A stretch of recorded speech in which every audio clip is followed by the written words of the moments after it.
Hey everybody, today we're going to talk about vocal fry and what vocal fry can do for you. So I've had some students here recently that have brought up the idea of vocal fry, and then I've had some comments and some questions about it, so I figured I would address those questions here.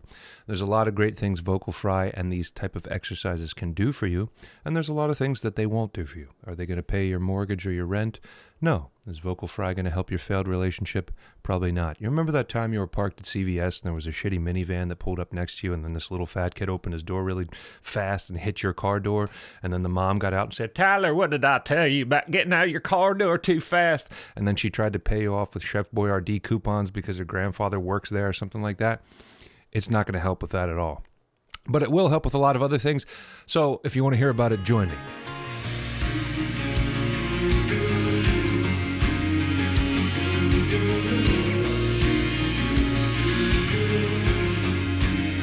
So we got all that out of the way with the Chef Boyardee and all that stuff. So talking about vocal fry. So vocal fry is one of these things that's definitely a take the ball and put it in your court kind of exercises. Now, what the fudge does that mean? What that means is that a lot of these exercises, a lot of these videos that we're doing are only small pieces of the puzzle, but in the hopes that if you take that piece, it will be an integral piece that you've been missing or something you can really implement into your practice that will start to make sense. This vocal stuff, as I've said before, is definitely a journey. You're not going to get one piece, especially when it comes to singing higher mixed voice distortion, and just be like, cool, I can do it now. So take this information, use it as you will, practice it as you can. Maybe it'll become important to you, or maybe you'll forget about this, or maybe you'll just remember it as that guy that was wearing the silly hat and talked about Chef Boyardee and people's grandfathers. So let's get into vocal fry. Vocal fry, as you probably already know, is when the vocal cords are just kind of rattling themselves. And the good thing about it is that we can take that rattle, that open, very relaxed kind of coordination, and we can just barely bring it together to find coordination or chord closure. A coordination that has chord closure. So if we start with that's vocal fry. You can think about Elmo Fudd, which nobody probably knows anymore because I'm getting too old. Or you can think about these valley girls that just are tired all the time. I work at Starbucks, but Jeremy took my shift and I was like, that's vocal fry as well. So we can do it in head voice as well. Coming up here. If we have head voice, straight up Mickey Mouse. Ooh.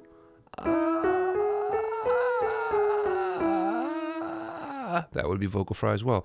Very light, very relaxing, gentle on the voice. And like I mentioned, the good thing that we're going to kind of move towards here is that we take that very kind of relaxed state and then we just barely find chord closure. If you followed any of the other videos where I talk about all these different things, I mentioned before that chord closure is everything.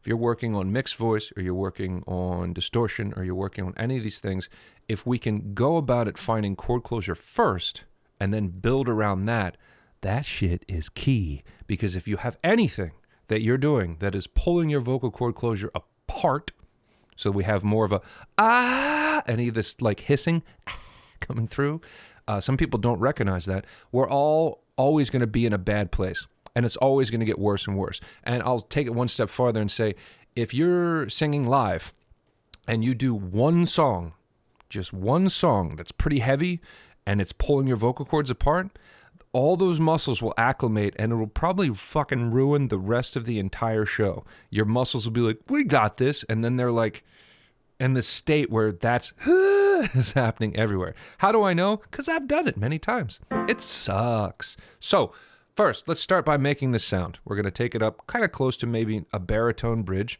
And then we're going to talk about how to navigate some of these dirty waters. So if we go,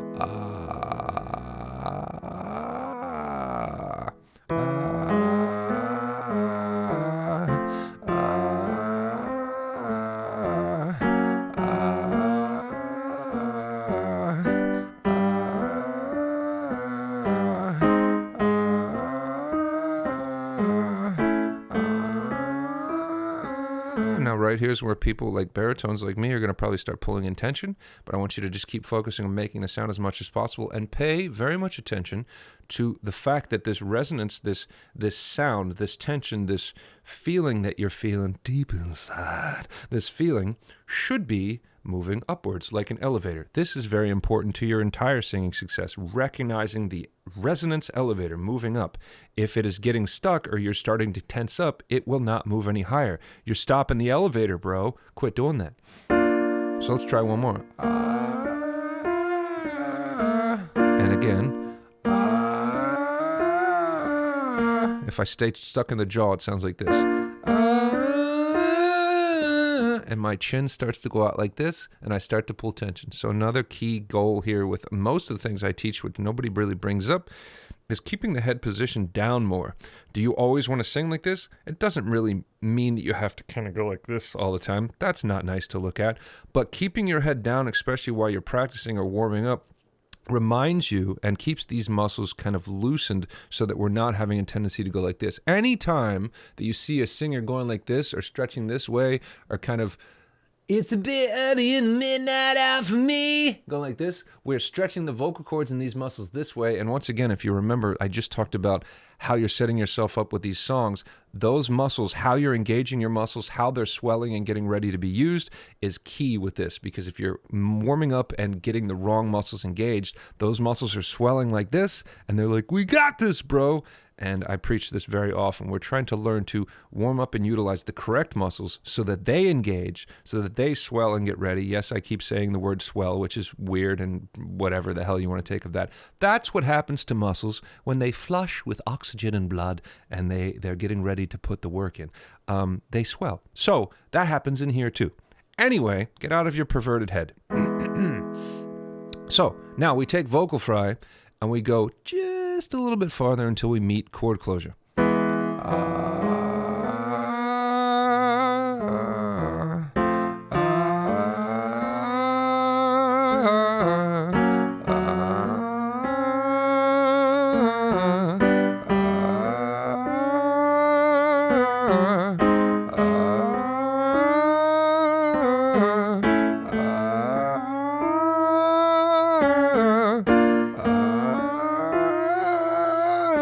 So you can tell my bridge is right there. So I have a choice to stay stuck in the jaw or to kind of move up higher. So I'm trying to stay as much out of the jaw as I can.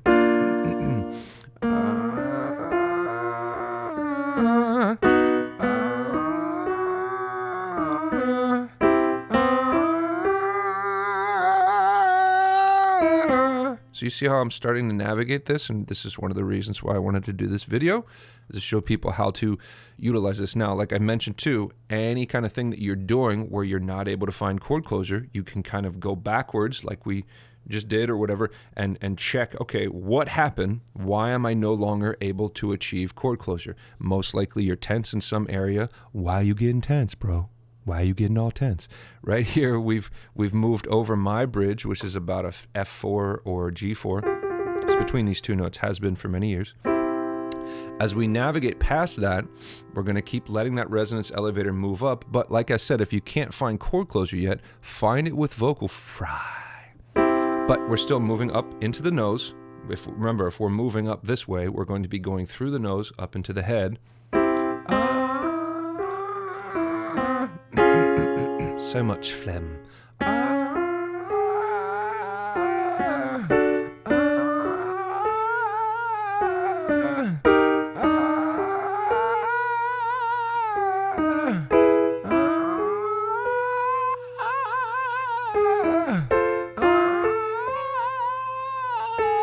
Now, so those of you that are sitting there listening to this and they're like, this isn't usable, that's the dumbest fucking thing in the world, and I hate this guy and his ripped shirt. If you cannot hit a note like this in this light kind of easy way, then everything that you're going to be trying to do, like big, crazy, yelling, distortional wise, is probably going to suck, because this is the easiest way to go about hitting these notes and connecting chord closure. So once again, if you can't do it like this, therein lies the entire point of this video.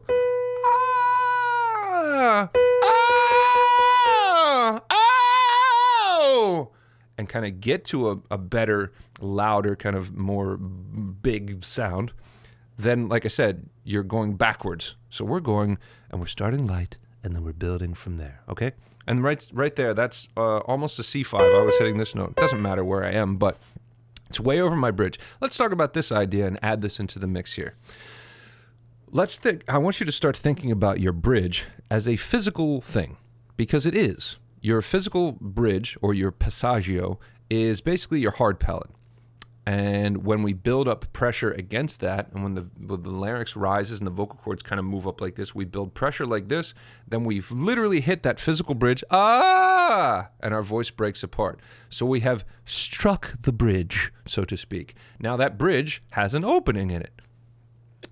That's where the back of your soft palate is, where the uvula hangs down. We can open that up, and we can allow that pressure that's being built to move backwards up into the head, which would move us into more of a head voice kind of coordination, or something that might feel a little bit more like that until you learn how to, transition better between them. Either way, the important thing that lies here is that you have a threshold, a bridge point, a part of your voice that we're either going to be below or above.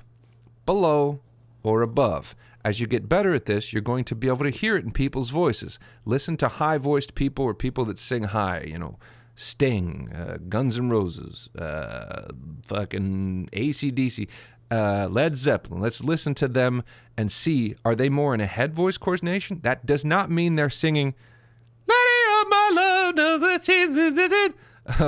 Hey, mama, see the way you... That's head voice. They're in a mixed coordination, which means that they're pulling in more, tone and more power to it than just straight up this.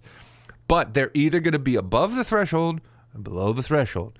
So if I go, hey, mama said the way you move, gonna make you sweat, gonna make you grab. You can tell right there. That's what note I was hitting. I don't know what the key is in that natural song, but anyway, you can tell right there, I am over my bridge. And even though it's mixed, even though it sounds a little bit more like chest voice, I am over that threshold, so I am existing and putting more of an emphasis, or an emphasis is being made more in my head voice range. Therefore, once again, I am over that threshold. So keep that in mind. Start, like I said, thinking about it like a physical thing. This physical thing is malleable, we can move it around, but it's a really good lesson amongst the vocal fry lesson here that we're at. So, or that we're trying to cover. So let's continue to go higher here. Let's start with just straight up head voice and do the same thing, a 3-tone scale like this, but we're using head voice. So we have chord closure, or we're trying not to be in falsetto where you can't get vocal fry, and that won't work. So we're going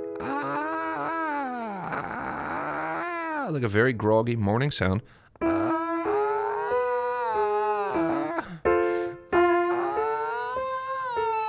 Now, if you're covering this idea of the resonance moving up, remember, we already have the elevator up here. So where are we going? We're going further up. And that sound, if you want to make it louder, is going to make it harder for you. We're getting quieter as we go up. The voice is getting tinier. Everything's becoming like a needle point, which people have heard me talk about. It's like a triangular shape. Like this. Where was I?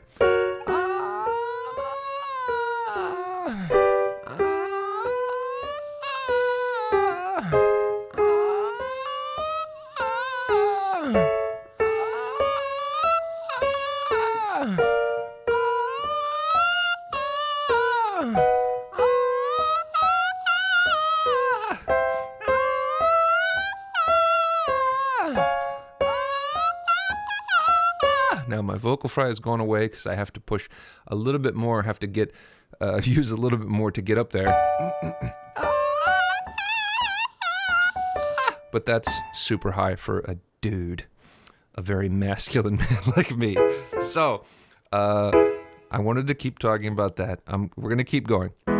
I want to take this again, and we're going to try to keep moving through this bridge space, just because I know this is where people's thoughts really are most concerned.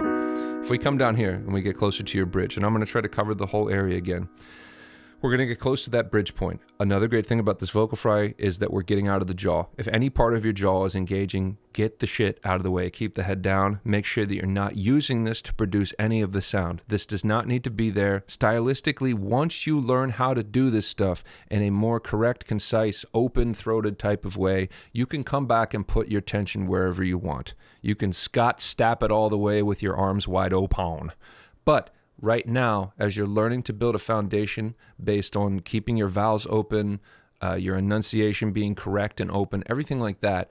Just work with what you can do with something like this, and don't keep thinking about, it's changing my sound. I got a sound. I want to sound this way. So quit bitching about it and just follow along again. Remember, if we're right here, this is between my bridge, where I'm already sitting right here at that threshold point.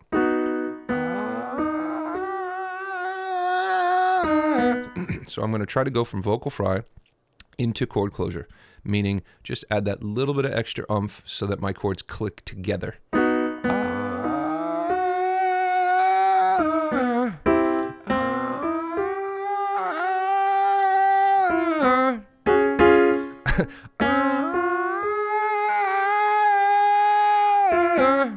Notice physically that almost nothing is changing here.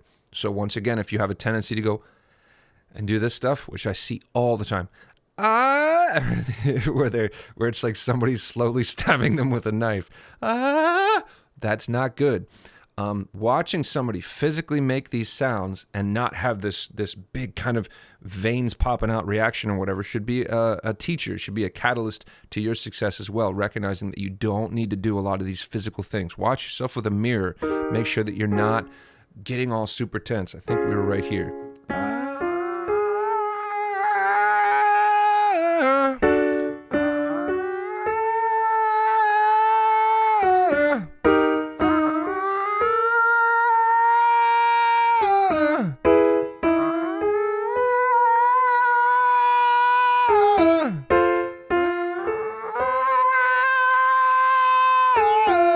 Now, if you want another exercise to do with this before I tap out, I'm going to go over to Patreon like I typically do. And to cover that really quick, I've had some people asking me, what are the benefits to going and supporting you on Patreon?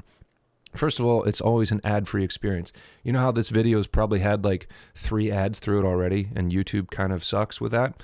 There's never any of that on Patreon. I'm putting exclusive content up on Patreon. I'm sharing new music that I create and things like that. And I'm talking to people directly. I'm answering their questions. I'm talking to them through messages, all those kinds of things. So there's more of a community over there. Not to mention, this is not paying for my life in any kind of way. So I've been on YouTube for about 15 years. And I think the last year now joining Patreon is the first time I've actually really made any money from any of this. And I've been a professional musician for that long and produced fucking like records and mixing and all this stuff I've done. So another part of it is literally just appreciating what I do and wanting to pay me, $10 a month just to keep kind of doing this stuff or to interact in that community. So that's kind of what you're getting with Patreon things. And like I said, I like to extend a lot of these lessons, so we're going over and giving more to those fine folks that are supporting me. So thank you to them. And if you want to join me over there, I appreciate that. So another exercise.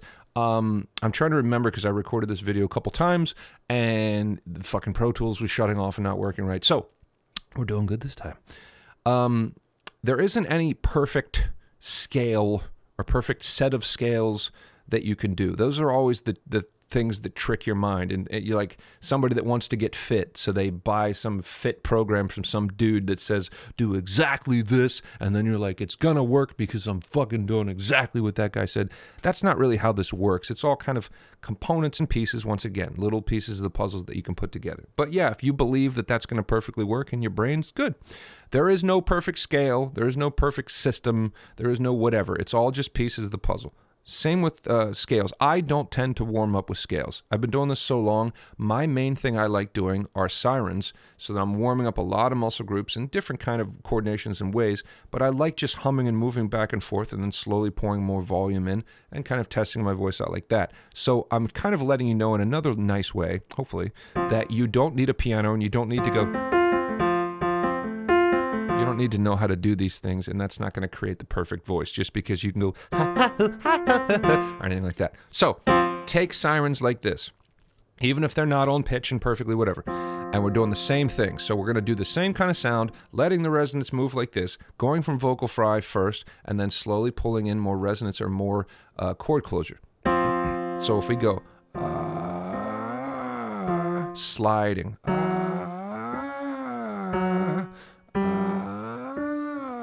so vocal fry for right now.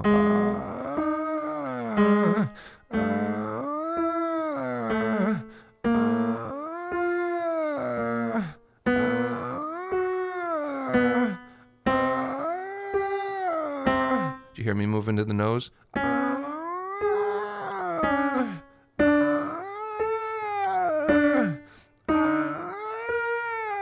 You should also hear me right now moving between that threshold.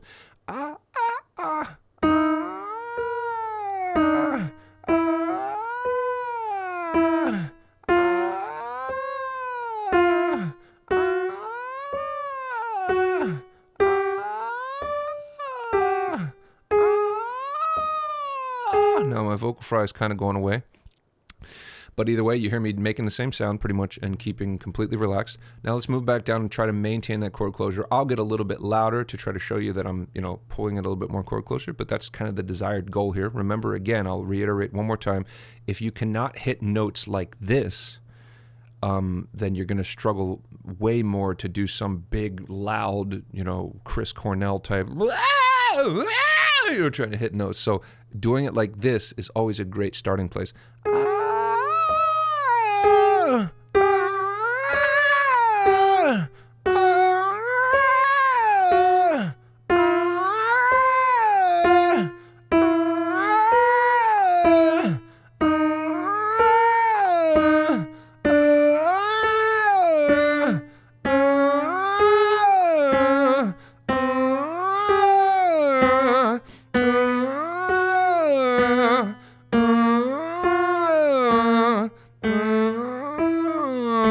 Two more.